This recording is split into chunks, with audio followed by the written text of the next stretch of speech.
Ah, shit. The screens of death are so obnoxious. Why is it a fucking thing? Yeah, all the screens of death do is absolutely nothing but making us lose our focus and didn't give us a chance to save on our on the applications that we use, like like KineMaster, for example. That just pisses me the fuck off. Well, I'll tell you why the fuck I hate this. Alright, now let's get into this piece of shit. Okay, peeps. Yeah, the screens of death. In computing, the screen of death is an informal term for a typed computer operating system error message. Displayed on screen when the system has experienced a fatal system error. Yeah, aka a system crash, stop error, kernel error, or a bug check. It'll occur when an operating system halts because it reached a condition where it can no longer operate safely, where critical data could be lost or the system damaged in other ways. Or even worse, the fucking memories would corrupt, and there's nothing that you could fucking do about it unless you come up with something. Unless you got a lot of luck to fix the fucking memory. Computer users have dubbed these messages screens of death because they typically result in an unsaved work being lost and often indicate serious problems with the system's hardware or software. Is there ever such a fucking thing as a mediumware? These error screens are usually the result of kernel panic, although the terms are frequently used interchangeably. Most screens of death are displayed on an even background color with a message advising the user to restart the computer. Alright, the notable screens of death. The blue screen of death, also called the BSOD or stop error, is a common name for a screen displayed by the Microsoft Windows operating system when a critical system error occurs. By far, this is the most famous screen of death. Well, it sure is useful, just to make a meme out of this motherfucker. But common sense, this is really fucking annoying. It cost us hundreds of dollars to get it fixed. The black screens of death are used by several systems. One is a failure mode of Windows 3.x. One appears when the bootloader for Windows Vista and later fails. Also in Windows 11, previews the blue screen of death was changed to black. The orange screen of death is an orange screen that appears when the GPU or the other hardware components encounter fatal error. Some had this issue with BitLocker, while others experienced it while using an external monitor. And the green screen of death is the green screen that appears on the TiVo with a message that includes the words that the DVR has detected a serious problem and is now attempting to fix it, or a severe error has occurred. Its appearance often means that the hard drive is corrupted and will attempt to clean up, check, and or repair the TiVo media file system. A blue screen of death on the Windows Insider build appears as green instead of blue, starting with the build 14997. A green screen of death also appears on the Xbox One and the PlayStation 5. Well, what the fuck? Alright, the purple screen of death is used by VMware ESXi, a server virtualization product by VMware Incorporated. It is displayed for an event of fatal kernel error. The screen provides error codes that can be used for debugging purposes. 4 red screens of death are used by different systems. One appears in early beta versions of Windows Vista, but it later became a black screen. Another appeared in Windows 98 beta builds and is caused by Advanced Configuration and Power Interface, or ACPI for short. It also appears on the Atari Jaguar system if there is a loading cartridge error or a pirated cartridge is detected. They're marked by the sound of a roaring jaguar and a red Atari Jaguar logo on the screen that changes color from black to red. Yeah, that also happened on the fucking Atari Jaguar CD. And I also remember that the Angry Video Game Nerd episode of the Atari Jaguar CD, where the nerd tried to review the games, exclusively for the Atari Jaguar CD. but the red screen occurs, and they try to deep clean it, but none of this fucking shit works. Well, it's a good thing that James Rolfe got the Atari Jaguar CD, another one, and this time it's working as hell. Okay, and the last one is the PlayStation 2's red screen of death.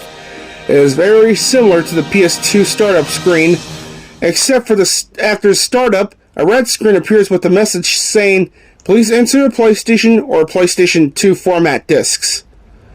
Ah, shit! It happened the same thing on the original PlayStation console. Yeah, like both fucking models. Please insert a PlayStation disc. Yeah, and the 2000 model. Yeah, the real green screen of death is right there. The sound at the start of the red screen is actually low-pitched version of PlayStation 2 menu screen with creepy whistle, and then the ambient sounds like the menu. This error obtained inserting non-compatible disc/game discs, a PC disc, and later Xbox 360 discs with a new banner. Oh, what the fuck is going on with this world?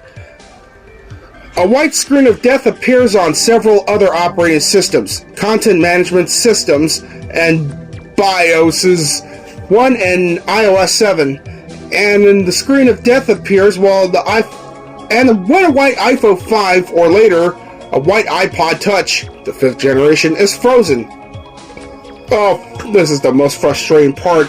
Yeah, if it gets frozen without any fucking notice. Everything on the screen goes white, and the black Apple logo is all that's displayed on the screen. I don't know, what are we supposed to do? Reset while it's occurring? Or we just leave it alone until something good happens? Or something bad fucking happens? Alright, the yellow screen of death occurs when the ASP.NET web app encounters a problem and crashes, and kernel panic is used primarily by Unix and Unix-like operating systems. The Unix equivalent of Microsoft's blue screen of death. It is a routine called when the kernel detects irrecoverable errors in runtime correctness. In other words, when continued operation may risk escalating system instability, and a system reboot is easier than attempted recovery. Sad Mac. Oh my god, Sad Mac, are you fucking serious? It is a symbol used by older generation Apple Macintosh computers, starting with the original Macintosh 128K, to indicate a severe hardware or software problem that prevented startup from occurring successfully. A similar symbol exists for the iPod. A sad tab. A fucking sad tab? Well, it's an icon featuring a frowning folder displayed in a tab in Google Chrome when that tab crashes. Yeah, put it on my tab, alright? Put it on my sad tab, you son of a bitch! Fuck you. Alright, the shit symbol shares the face of the Sad Mac. The bomb icon is a symbol that was displayed when a classic macOS program had an application crash. The bomb symbols were also used by the Atari ST line of computers when the system encountered a fatal system error. The number of bombs indicated the exact cause of the error. Well, yeah, that sounds life-threatening, isn't it? Guru Meditation is the name of the error that occurred on early versions of Amiga computers when they crashed. It was also used on the Nintendo DS, most commonly seen when using Homebrew. The top screen was black and the bottom screen was red, with white debug font saying, Guru Meditation Error, Data Abort, with some hex addresses below it. Kernel Debug Land is the name of the kernel debugger users of Haiku/BOS are dropped into when the kernel crash is experienced. Well, yeah, don't forget about the red ring of death on the fucking Xbox 360. It is a subject to a number of technical problems and failures that can render it unusable. However, many of the issues can be identified by a series of glowing red lights flashing on the face of the console. The three flashing red lights, nicknamed the Red Ring of Death or the RROD, being the most infamous. There are also other issues that arise with the console, such as discs becoming scratched in the drive and breaking of consoles due to dashboard updates. Since its release on November 22nd, 2005, many articles have appeared in the media portraying Xbox 360's failure rates, with the latest estimate warranty provider SquareTrade to be 23.7% in 2009, and currently the highest estimate being 54.2% by the Game Informer survey. What a complete fucking mess that this turned out to be. I don't know what the fuck to do unless you have a professional in any of the stores to fix it for you. So in conclusion, my fellow peeps, what I should tell you is to go to the fucking mall or go to any places where they fix your consoles, your smartphones, your tablets, your laptops and computers, or anything you own. Yeah, get them fixed. Get them fixed as soon as possible. It may cost us hundreds of your hard-earned dollars, our hard-earned dollars, but it's got to be worth it. It's always got to be worth a damn. Those screens of death is nothing but a bunch of fucking trouble.